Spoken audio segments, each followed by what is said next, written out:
Good morning. Well, we have a great north, and the claim on Arctic, though contested by number of people, number of communities and nations, USA, Russia, Denmark, Iceland, still remains essentially to a great extent Canadian and European. But are we really protecting our north? Are we really concerned about its protection and exploration? Way back in 2005, I was invited by the World Economic Forum and Edmonton Chamber of Commerce. And I said that our north can be developed because of the melting of the snow and with the help of icebreakers, and even without the help of icebreakers with the passage of time, this would become the most navigable part of the world. As a matter of fact, the distance between Europe, Middle East, and Africa and North America would be reduced by almost 5,000 kilometers, the sea navigable distance. So it will be much quicker, much cheaper, and much more efficient to use the northern ports. We didn't have any port, but later on I came to know we did have one port, and the only deep sea port in the whole of North America, which was in Churchill. And in the wisdom of ourselves, without any hesitation, we closed down the port. I'm shocked.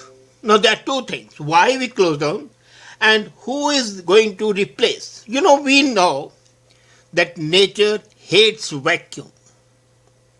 The moment you vacate, somebody else rushes in. One force is always replaced by the other. Now, first Churchill, this port was set up in the 19th century.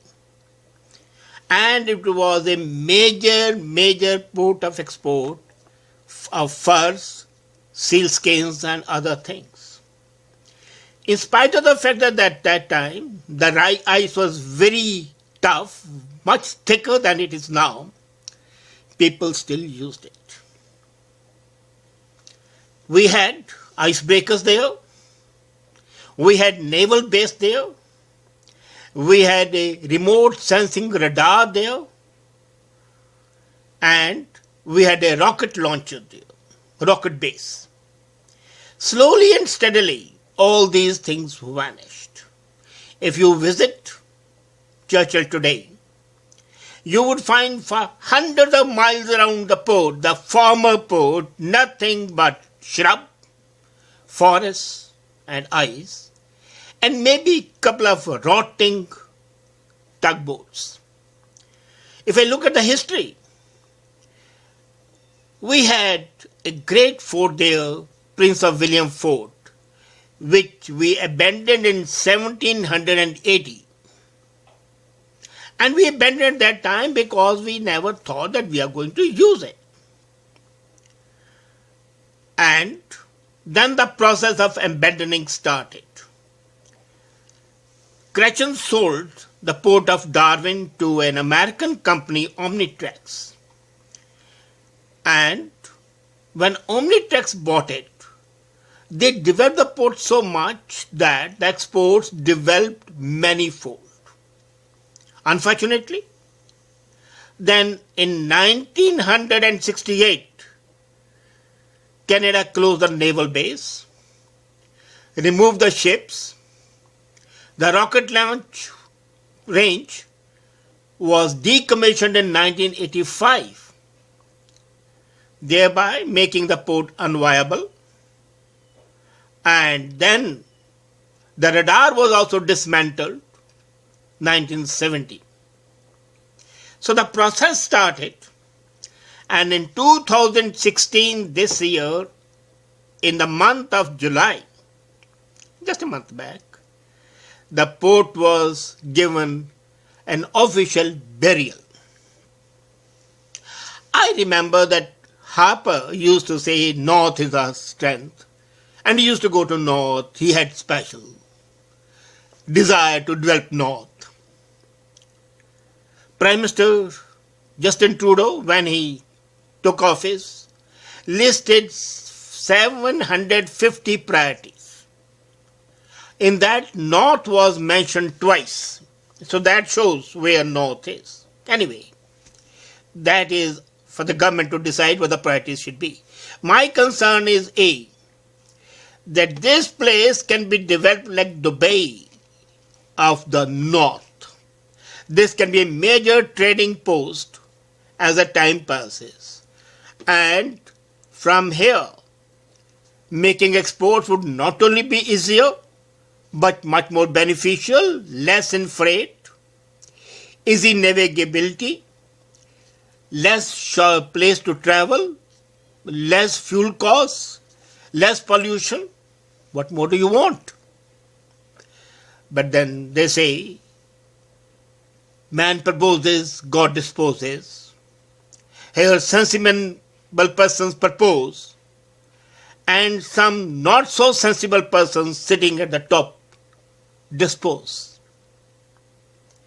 This might have not been that much of a pain, but a few months back, the government of China unofficially, without announcement, undertook a study how to utilize the Arctic as a base for navigation.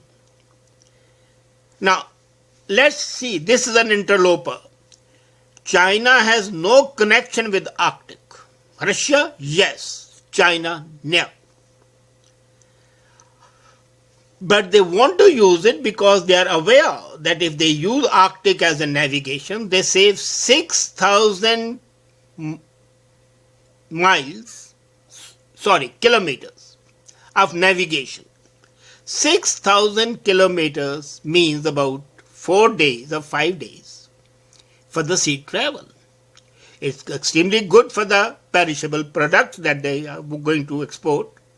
And from here, through this way, they'll export to European Union, they'll export to Middle East, and they'll export to Africa.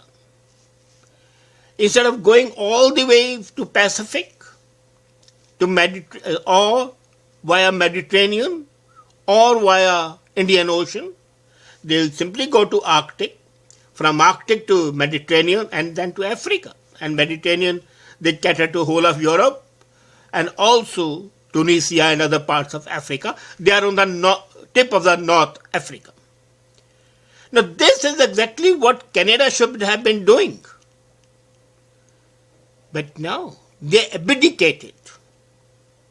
And Chinese saw an opportunity and sneaked in. And do you think there was a single protest from Ottawa either at that time or now that the Prime Minister is visiting China and is engaged in panda hug? No. Mum is the world. They do not want to do something which might hurt their goody-goody impression. Well, these people can be taken as a decent human beings. They can be exploited and wished. They can be raped. And that's what's happening. I shudder when I see that our government, our leaders, leave their responsibility of protecting, that's one part, and of expanding their trade, that's the second part, and let an interloper come in who has absolutely no claim.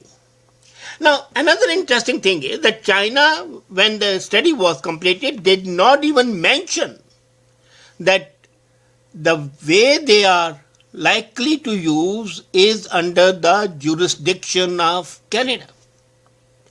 Under maritime laws of the United Nations, accepted worldwide, 200 miles from the sea shelf is the land of the country.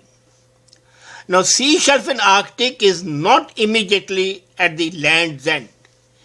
This is practically 500 miles because the sea shelf goes very slow in a slanting manner. Normally, sea shelves go between 35 degrees to 75 degrees. Here it goes from 5 to 35 degrees. That's the slope. So it's practically 500 miles, not kilometers, miles of the distance from the shore. And that would be the way which the Chinese proposed to use. Did they seek the government of Canada's permission?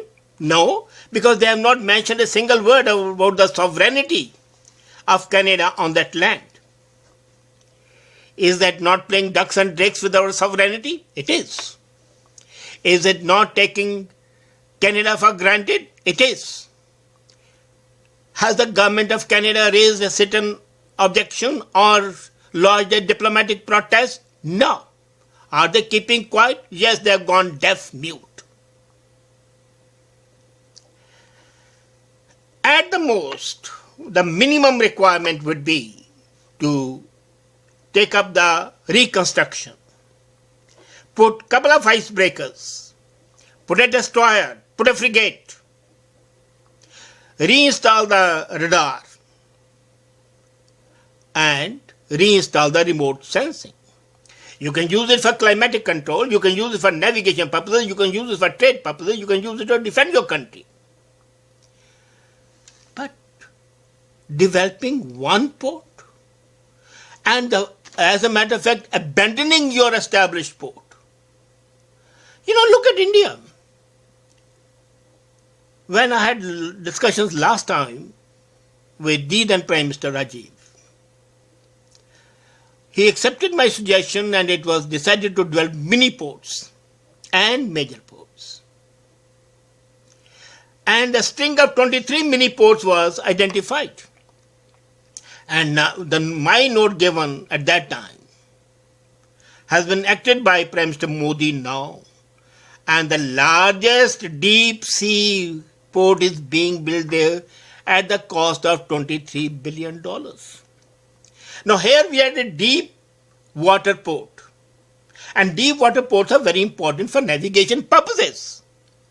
And we abandoned it. Abandoned it without any concern for the economic benefit or for the defense of the country. Do I have to say anything more? Does it call for a comment? Yes, it does. Because whether you like it or not, north of Canada has those resources, those abundant resources which are scarce all over the world and which are the wealth of the nation. We have got to protect it. This is the base of the trade in changing climatic conditions. And abdicating or leaving that area is suicidal. It might safely be said the way Jawaharlal Nehru in India said, well, if the Chinese have taken over excitation, doesn't matter, not a blade of grass grows there. And I remember one member of parliament stood up and he was bald. He says, sir, not a hair grows on my head. Shall I cut it and give it to the Chinese? Chinese have been slowly, surely, silently, and many times very vocally, been spreading like an octopus their tentacles. And we have been permitting that to happen. Imagine what has happened to the South Seas. What has happened to the Spratly Islands. What happened to India. What happened to Karakoram. What happened to Tibet. And now we are permitting that to happen to our north. Our north is today in a danger of being taken over economically. And Don't forget the old colonial aspect. Trade was always followed by the marching armies. Their plea would be, well, we have got to protect our ships which are carrying merchandise, so the naval vehicles, naval ships, escort them. And then, the escort can become nasty at times, and you have not a soldier there. You'll be shocked if I tell you that the RCMP in Churchill has old 303 Enfield rifles. That's the only arm they have got. We need imagination. Our leadership needs imagination and innovation. But most of all, they need commitment. They need a burning desire to protect the land, the liberty of the people, and they need a desire to develop the country. They need to have imagination to foresee the compendium of parameters that shape the future. And the future is going to be shaped by climatic change, 1. Need of more trade, 2. Need to preserve your natural resources, 3. And need to have a clear policy. We, the people of Canada, will not be subject to exploitation of our resources by an outsider. Don't forget, waterways are such which lead to the development of a country. Spain led the world before Armada was destroyed. England became an empire where the sun never sets because of its great navy. US is extremely successful because of its naval forces. We had a good navy. I wouldn't say very strong, but good navy. And we are let it go. Apart from the navy, we need, as I said, a twofold policy. A, protect our resources. Protect our north. Protect our right. You see something.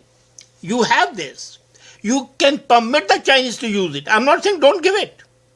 But control is yours. Now, Suez Canal is being used internationally, but the control is that of Egypt. And there was a war because of that, because England and France did not want to give the control, and still Nasser got it. Panama is an international waterway, but the control is with the government of Panama. So Arctic waterways can be used internationally, but the control must be of Canada. Is it asking too much? It's not. So the first thing is rebuild the port, have a strong presence there, and develop policies that are commensurate with your dignity, with your status as an economic G8 country, and as a free, independent nation. I trust the Prime Minister is listening.